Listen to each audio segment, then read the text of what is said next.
Hey, before we get started, I found this new webcam and check this out. It has cellular connectivity so you can do Zoom meetings anywhere, and it has internal storage so you can put music on it. It's called your smartphone.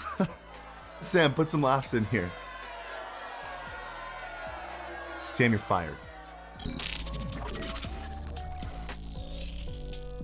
By the way, if you didn't know, you can actually plug your smartphone directly into your PC via USB and use it as a webcam. And for the test today, we're going to be using the app that's sponsoring today's video, epoccam. Epoccam was just acquired by Elgato just like last week. They gave it a nice UI facelift to make it a little easier to use. They crushed a bunch of bugs, just all around making a much more solid app experience. You can connect it wirelessly to your PC, that way you can walk around and stream throughout your house, or you can use my preferred method and plug it directly into your PC via USB. That way it removes the latency that usually plagues these kind of apps. You don't have to use a capture card, and it charges your phone, so you can use it as long as you want. The app is free to download. I'll put a link in the description down below, so there's no risk in giving it a shot. And there's a pro version you can upgrade to for a one-time purchase of $7.99 that'll give you a couple extra features like a full HD resolution, HDR, or if you've got an iPhone 11, you can use the ultra wide angle lens. It is currently available for iPhones, and the Android version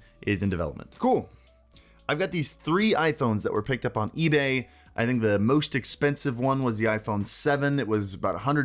The cheapest one was the 6S. That was about $45, probably because the screen is completely cracked, but we're not using the screen, we're using the camera. So I call that a win. And what I'd like to do is take these phones, as well as my own XS Max, and put them up not only against each other so we can see the different qualities between the different versions, but also put them up against webcams like the C920, which usually goes for $50, but is being completely price gouged for about $100-ish nowadays. Also against the super nice webcam that we just reviewed a week or 2 ago, the AverMedia PW513 that I really liked. That one goes for $249. And then at the end, I'd like to put these up against an actual mirrorless streaming rig, in this case, the Canon M200. How well can the phone in your pocket or a cheap one you get on eBay compare against a $600 camera setup? I've already done the testing, so let's jump over and take a look at the footage. And then after that, I'd like to share with you a couple things that I made note of while I was testing this out, some things that I learned that if you're planning on trying this yourself,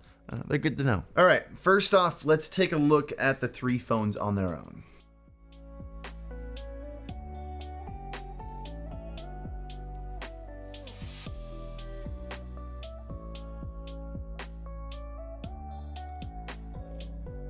All in all, not a bad look. I mean, naturally the 6S and the 7 look pretty similar. They're only 1 generation apart. I don't even know if they upgraded the camera that year. The 6S actually seemed like it handled the auto exposure a tiny bit better than the 7, though that might just be this specific phone, since I really have no idea how the original owners handled these phones. There's a pretty clear jump in clarity and just like overall crispness of the image going to the XS Max. It's a little weird that it seems to add a little bit of pink to the skin tones. If I were to try to redo this and fix this in the future, I'd probably change the light behind me to a little bit more of an opposite color than the pinkish in the face, and that would give me some contrast, allowing me to color correct it a little bit more. And I think you could get the color of the XS Max to actually look really natural. When we put the phones between the C920 and the PW513, you really start to see where the quality lies on the spectrum. Like, clearly they are miles ahead of the C920 in clarity, in color, in exposure.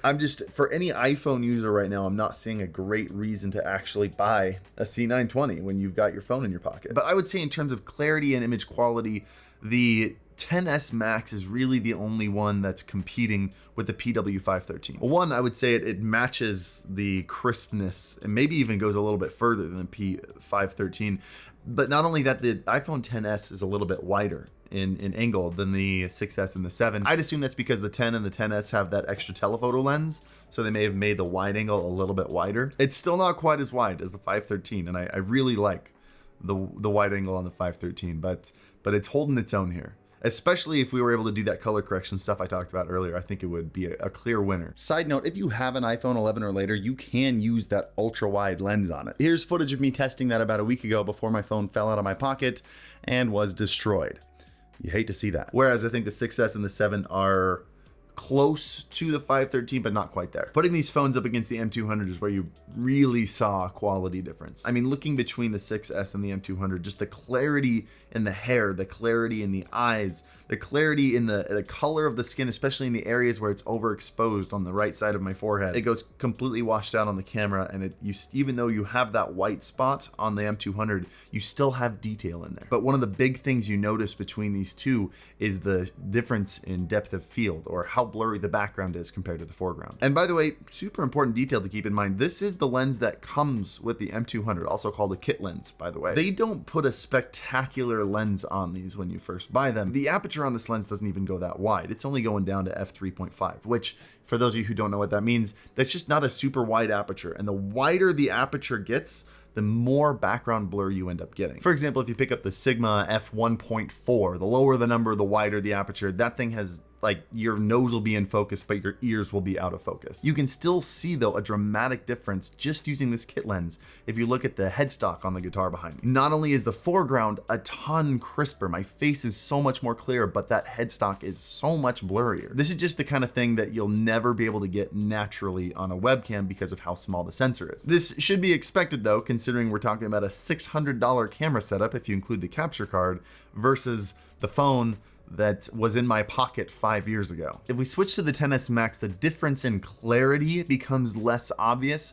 However, I really do like the colors on the camera a little bit more. It just seems like there's a lot more natural contrast and color depth in the camera itself, which is one of the things that I'd like to see Elgato do to this. I'd love to see a little bit more control of the quality of the image. Things like exposure and white balance settings, so I can fix kind of the extra pinkness that's in my face in this image. One other thing that you've probably noticed and stands out, though, is the 60 FPS. With the M200 going into a 1080 60 capture card versus your iPhone, which goes over USB 2.0, which is clearly gonna max at 1080 30. But overall, using a phone I bought 2 years ago versus a $600 camera setup, these are pretty impressive results. It looks to me like using a phone like this is a super viable option for both budget streamers and even non-budget streamers. I mean, especially when we go back and look at the difference between the phone and the webcam that you have to spend $100 on right now. It is a good option, and definitely makes an $8 pro version of an app an easy pill to swallow. Super important notes, though, if you're planning on trying this.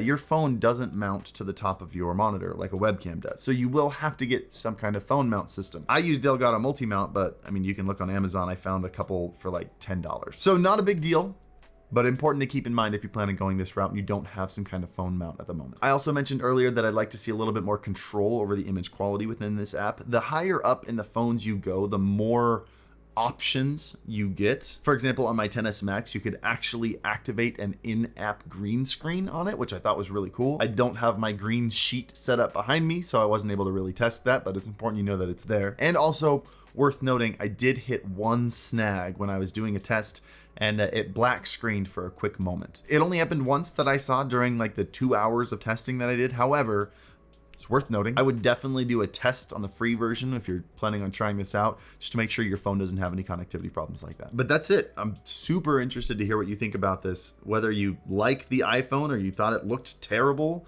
leave a comment down below or jump into my stream and let me know while I'm live. I stream every Monday, Wednesday, Saturday on Twitch.